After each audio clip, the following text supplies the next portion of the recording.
Hello my friends, welcome to Converting PMBOK to Agile. Now we've been on this journey. This is the fourth knowledge area we've taken a look at. We've taken a look at integration, scope, schedule, and today's cost. To get a really clear idea of how this is done in the world of Agile, let's go back to where we talked about the iron triangle. Now in the world of Agile, schedule and budget are estimated. Scope is fixed. In the world of Agile, we flip this on its head. Scope is flexible. Schedule and budget are now the fixed components. What do we mean by this? The time box is fixed. That's schedule. The cadence is decided upon. And the budget, that's fixed. We have a stable team. We've got a team size, and that is what it stays at. So for the most part, our budget is fixed. Now, could there be other auxiliary components we throw in that may require budget? Yes, of course. But it's important for you to remember that earlier on, perhaps after the roadmap is put together, budget may be available. But the budget is again fixed. So we've got an idea of what the overall budget is. But in this world, we do not benefit from detailed budgeting up front, like in the world of traditional. In the world of traditional, yeah, we do all that stuff up front because scope is defined. But on projects where scope is not yet fully defined, we may not benefit from detailed cost calculations. It doesn't make sense. I already said it's fixed.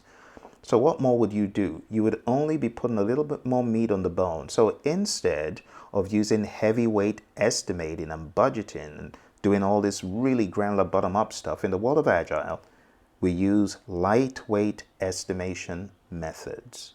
And we use that to generate a quick high-level forecast for what the resources would cost, what the labor would cost. Remember, we already know we've got a stable team, and there could be other things. And we can adjust those as changes arise. Detailed estimates, we keep that aside for the more traditional stuff. You can see on the left-hand side in planning, we've got plan cost management, estimate cost, and determine budget. So let's point to those just so you can keep track of where I am. Right over here, right? Plan cost management, estimate cost, determine budget. This is where detailed estimates could be used, where we're working on traditional stuff, right, that the PMBOK guide describes. When we're working on this agile world, we don't do that. Instead, we can see lightweight estimation methods, and the detailed estimates are reserved for short-term planning. That's how you need to be thinking on the exam, okay? In cases where high variability projects are also subject to strict budgets, because someone could say, well, I'm working in Agile, but my budgets are really strict. Yes, yes, yes. The scope and the schedule are more often adjusted to stay within cost constraints. So it's not a free-for-all, just chucking in anything that works. No, no, no. It is making sure that the scope you are fitting in to these fixed parameters of schedule and budget really will fit. So again, it has honesty involved. Okay? Let's talk about this a little bit further.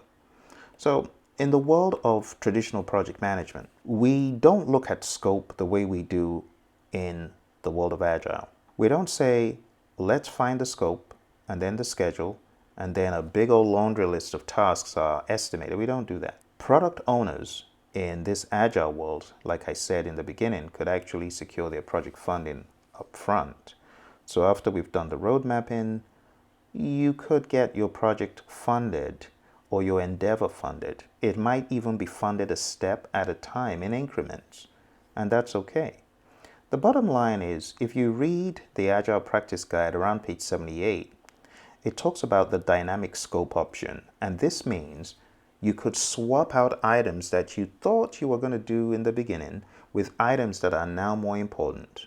And we call it dynamic scope option. So it's scope of comparable size, but take that mindset and adopt a cost approach where you have a dynamic cost option where things that are lower priority and maybe the same amount can be replaced with things of higher priority with no effect on the schedule and also the budget.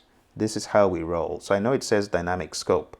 It has to be scope swapped without impact on schedule and also budget. See? So in the world of Agile, we're completing these requirements or these, let's use the word user-centered requests by priority, the big ticket stuff first. If it's not valuable on day 90, we could swap it. We don't have to do it. Something that we said we're going to do on day 90, or we were proposing to do, because you don't even plan that long. You got a backlog and you could have a rough idea of what you might do around that time, but you might get there and realize, oh, we're not doing this. It doesn't make sense. So in that way, you could have a dynamic scope swap. See? The idea in the world of Agile is to deliver value fast, deliver high priority stuff first so that your customer can win. So whatever you're spending money to do, it had better be revenue or value or benefit generating. We don't want to do stuff just because it's in the backlog. If it's not going to yield the benefits we're looking for, we ain't going to do it. And that's how we roll in this world, my friends.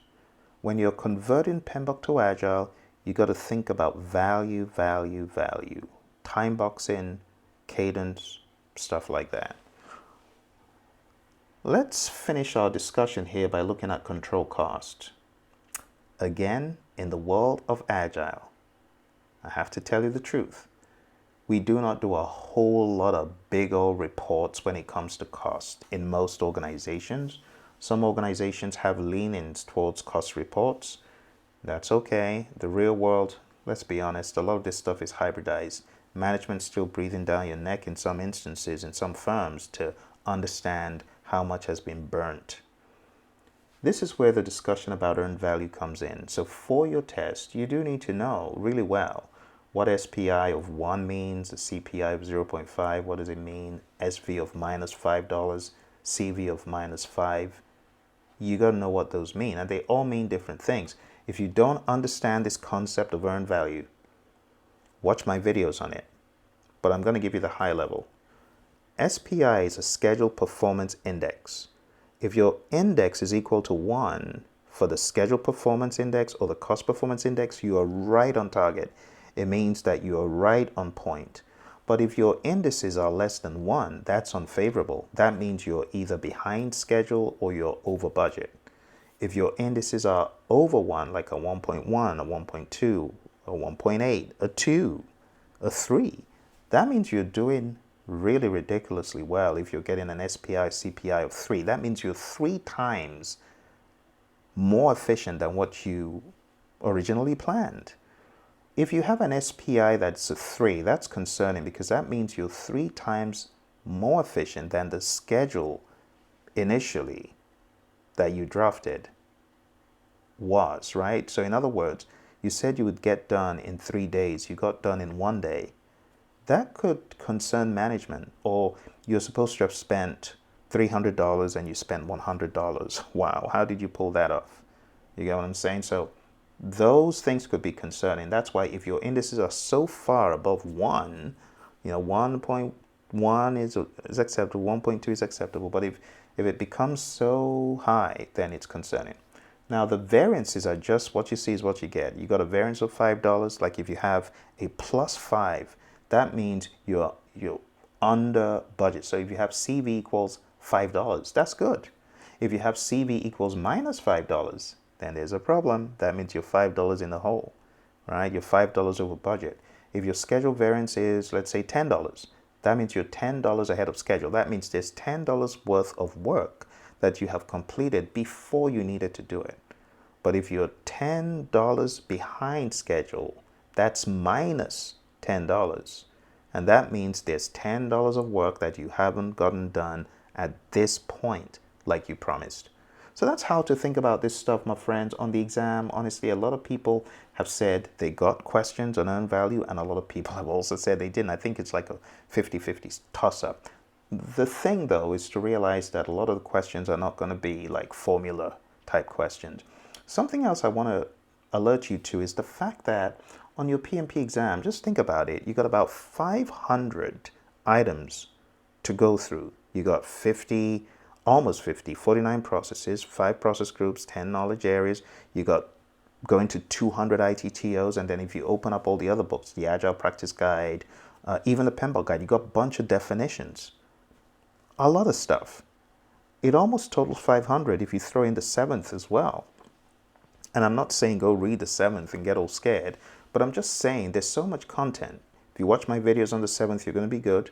But there's so much content that it's not smart to imagine you're going to find everything you spend time reading. Because I know some of you have spent a lot of time reading all the minutiae. But do you think you're really going to get 200? Well, it's not even 200 anymore. It's 180. Do you think you're going to get 180 questions with 500 different items buried in there? No. At best, I think you could get like 120. I think some questions might have overlap and repetition.